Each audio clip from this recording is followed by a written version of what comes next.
The black pill is very misunderstood. To start off, people see unattractive men with unattractive women and assume that this automatically disproves the black pill. Just because there are exceptions to the rule doesn't mean that the black pill has been disproven. No one is saying it is impossible for ugly people to get in relationships. No one is saying it's impossible for ugly people to have friends. Simply saying is that it's going to be much harder and they have to make up for a lot more than what an attractive person was. There's an inherent privilege there.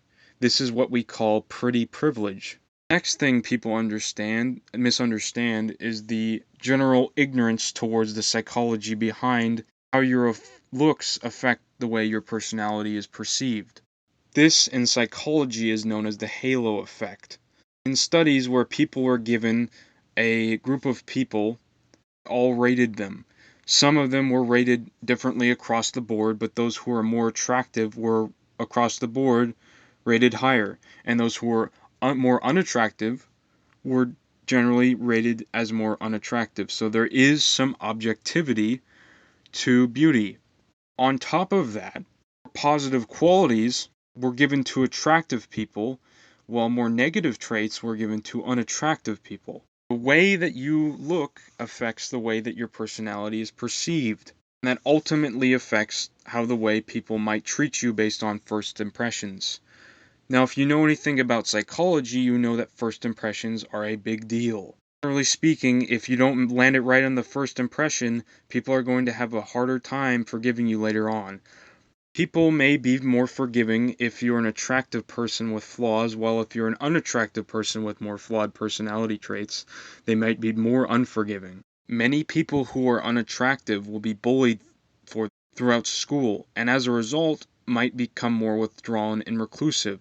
As someone who is unattractive himself, I was often picked on for the way I looked, and it didn't really make me want to interact with people more often.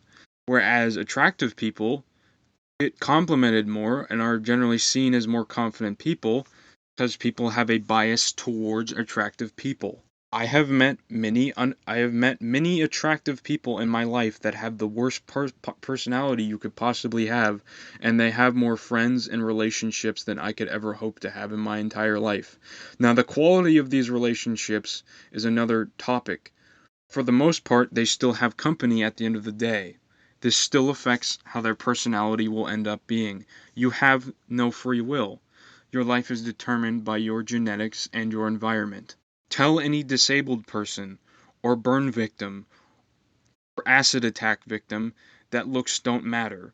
A lot of people who get surgery, their jaws, or for whatever facial deformities they have explained how differently they were treated. You can get away with a lot more when you are attractive.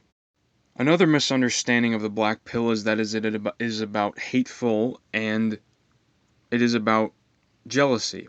While there are many hateful, jealous people within the black pill community, we are simply trying to find the truth. People like to think that they are better than they might actually be. Just because a person may say they do not date on looks doesn't mean that they actually do.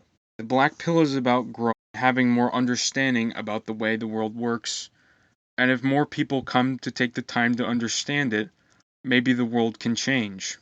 This isn't about hate, this isn't about jealousy.